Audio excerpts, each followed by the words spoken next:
ಪಂಚರಾಜ್ಯ ಚುನಾವಣೆಯಲ್ಲಿ ಎಲ್ಲಾ ಕಡೆ ಭರ್ಜರಿಯಾದಂತಹ ವಾತಾವರಣ ಇದೆ. ರಿಸಲ್ಟ್ ಬಗ್ಗೆ ಏನ್ ಹೇಳ್ತೀವಿ? ಈಗ ಕೆಲವು ರಿಸಲ್ಟ್ ಸ್ಪಷ್ಟವಾಗಿ ಕೆಲವು ಕಡೆ ತೋರಿಸ್ತಾ ಇದ್ದಾರೆ, ಕೆಲವು ರಿಸಲ್ಟ್ ಸ್ವಲ್ಪ ಗೊಂದಲವನ್ನ ಸೃಷ್ಟಿ ಮಾಡಿದೆ. ಆದರೆ ನನಗನ್ಸಿದ ಮಟ್ಟಿಗೆ ಒಂದು ನಿಚ್ಚಳವಾದಂತಹ ಬಹುಮತ ತಮಿಳುನಾಡುದಲ್ಲಿ ಡಿಎಂಕೆ ಬರಬಹುದು ಅಂತಕ್ಕಂಥ ಒಂದು ಆಸೆ ನನಗಿದೆ. ನಮ್ಮ ಮಾತನ್ನು ಆಡಿದ್ದೀನಿ ಅಲ್ಲಿ. ಅದೇ ರೀತಿಯಾಗಿ ಕೇರಳದಲ್ಲಿ UDF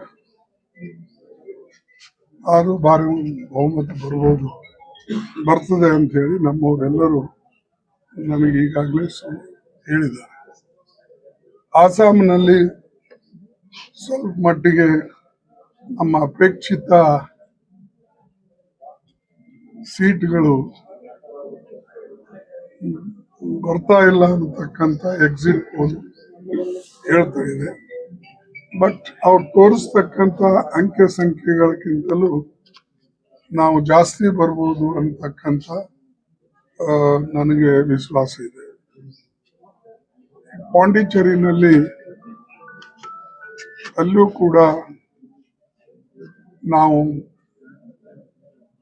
ಬಿಜೆಪಿ ವಿರುದ್ಧ ಮತ್ತು NR ಪಾರ್ಟಿ ವಿರುದ್ಧ ಸರಿಸಮಾನವಾಗಿ ಹೋರಾಟ ಮಾಡಿದ್ದೇವೆ. ಅದರ ನಿರೀಕ್ಷೆನೂ ಕೂಡ ನಮಗೆ ಇದೆ. ಬಟ್ ಮೋರ್ ಆರ್ ಲೆಸ್ ಅಲ್ಲಿ ಟಫ್ ಫೈಟ್ ಆಗಿದೆ. ಆದರೂ ನಾವು ಇನ್ನೊಂದೆರಡು ದಿವಸ ಕಾದು ನೋಡೋಣ. ವೆಸ್ಟ್ ಬೆಂಗಾಲ್ ಎಕ್ಸಿಟ್ ಪೋಲಿನ ಪ್ರಕಾರ ಅಥವಾ ನಮ್ಮ ಅಲ್ಲಿನ ಮಾಹಿತಿ ಪ್ರಕಾರ ಸಾಕಷ್ಟು ಹಣಾಹಣಿ ಹೋರಾಟ ಇದೆ ಮತ್ತು TMCಗೆ ಮುನ್ನಡೆ ಇದೆ ಅಂತಕ್ಕಂಥದ್ದು ಒಂದು ನಮ್ಮ ಮಾಹಿತಿ ಬರ್ತಾ ಇದೆ.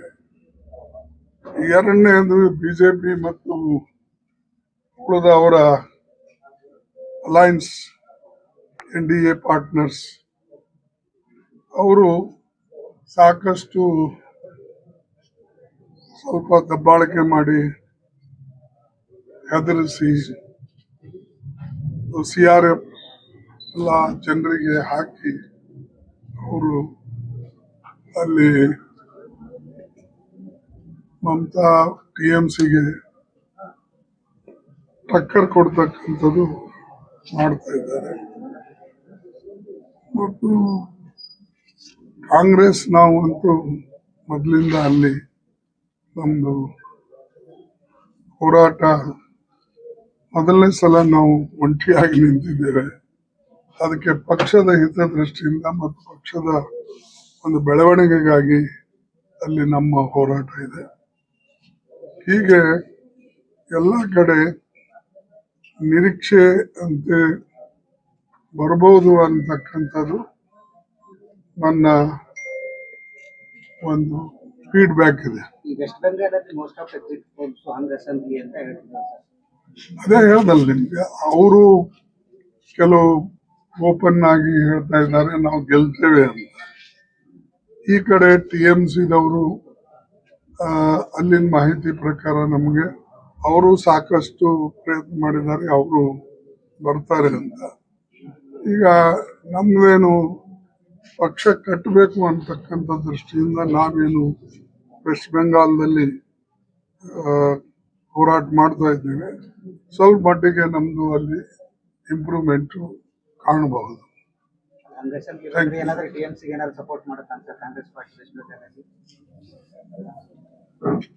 ನೋಡೋಣ, ಇನ್ನೂ 3 ದಿವಸದ ನಾವು ಸುಮ್ಮನೆ ಈಗ ಹೇಳಿದ್ರೆ ಅದು ಚೆನ್ನಾಗಿ ಕಾಣೋದಿಲ್ಲ.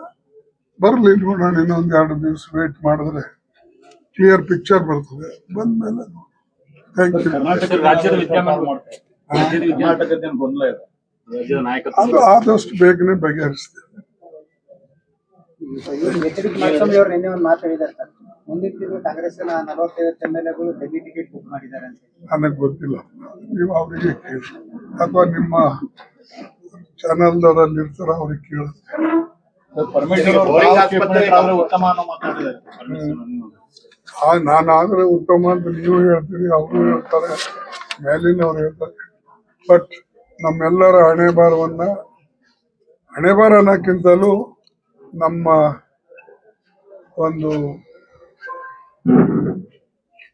ಐಡಿಯಾಲಜಿ ಪ್ರಕಾರ ಮತ್ತು ನಾವು ಪಕ್ಷದಲ್ಲಿ ನಾವು ಇಲ್ಲಿವರೆಗೆ ದುಡ್ಕೊಂಡು ಬಂದಿದ್ದೇವೆ, ನಮ್ಮ ನಿರ್ಣಯಗಳು ಹೆಚ್ಚಾಗಿ ಸೋನಿಯಾ ಗಾಂಧಿ ಅವರು ತೆಗೆದುಕೊಳ್ತಾರೆ.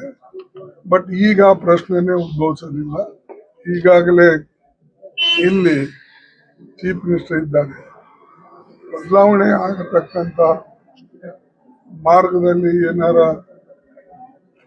ಸೋನಿಯಾ ಗಾಂಧಿ ಅವರು, ರಾಹುಲ್ ಗಾಂಧಿ ಅವರು ಅಥವಾ ನಾವು ಸೇರಿ ನಿರ್ಣಯ ತೆಗೆದುಕೊಳ್ಬೇಕು ಅಂದರೆ ಅದು ಸ್ವಲ್ಪ ಸಮಯ ಹಿಡಿತದೆ. ಅದು ನೋಡೋಣ.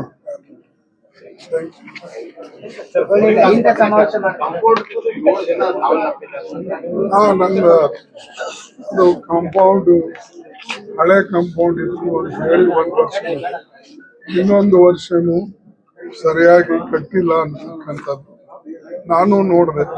ಕೆಲವು ಕಡೆ ಮಣ್ಣಿನ ಗೋಡೆ ಇದೆ, ಕೆಲವು ಕಡೆ ಕಾಂಪೌಂಡ್ ಬಿಚ್ಚಿದೆ. ಅದಕ್ಕೆ ನಾನು ಕೂಡ ಮಾತಾಡಿದ್ದೇನೆ. ಅದಕ್ಕೆ ಒಂದು ಕಡೆ ಕಾಂಪೌಂಡ್ ಸರಿಪಡಿಸ್ಬೇಕು. ಮತ್ತು ಯಾರು ಅಲ್ಲಿ ಕಾಂಪೌಂಡ್ ಹತ್ರ ಕಾಯಿಪಲ್ಯ ಮಾರ್ಕೊಂಡು ಕೊಡ್ತಾ ಇದ್ರು ಅವರಿಗೆ ಅದು ಕಾಂಪೆನ್ಸೇಷನ್ ಕೊಡಬೇಕು ತಕ್ಕಂತೆ. ಇನ್ನು ಮುಂದೆ ಹಂಗೆ ಕಾಂಪೌಂಡ್ ಹತ್ತಿ ಎಲ್ಲ ಕಾಯಿಪಲ್ಯ ಮಾರ್ತಕ್ಕಂಥವ್ರಿಗೆ ಯಾರು ಕೂಡಿಸ್ಬಾರ್ದು. ಇದು ಪ್ರತಿಯೊಂದು ಕಡೆ ನಡೆದಿದೆ. ಈಗ ನಮ್ಮ ಗುಲ್ಬರ್ಗಾದಲ್ಲಿ ಫುಟ್ಪಾತ್ ಮೇಲೆ ಎಲ್ಲ ಕಡೆ ಕುಂತಿರ್ತಾರೆ. ನಾವೇನಾದ್ರೂ ಹೇಳಕ್ ಹೋದ್ರೆ ನೀವು ನಮ್ಮ ಹೊಟ್ಟೆ ಮೇಲೆ ಒದಿತಾ ಇದ್ರಿ ಹೀಗೆಲ್ಲ ಹೇಳ್ತಾರೆ. ಬಟ್ ಸಿಟಿದೊಳಗೆ ಬೇರೆ ನಾಗರಿಕಗಳಿಗೆ ಅನಾನುಕೂಲ ಆಗಬಾರ್ದು ಅಂತಕ್ಕಂಥದ್ದನ್ನು ಅವರೆಲ್ಲ ತಿಳ್ಕೊಳ್ಬೇಕು.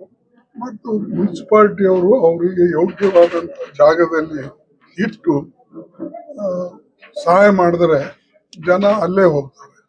ಅದಕ್ಕಾಗಿ ಇಂಥ ಏನು ಇವತ್ತು ಬೆಂಗಳೂರಿನಲ್ಲಿ ಆಗಿದೆ, ನಾಳೆ ಇನ್ನೊಂದು ಕಡೆ ಆಗ್ಬೋದು.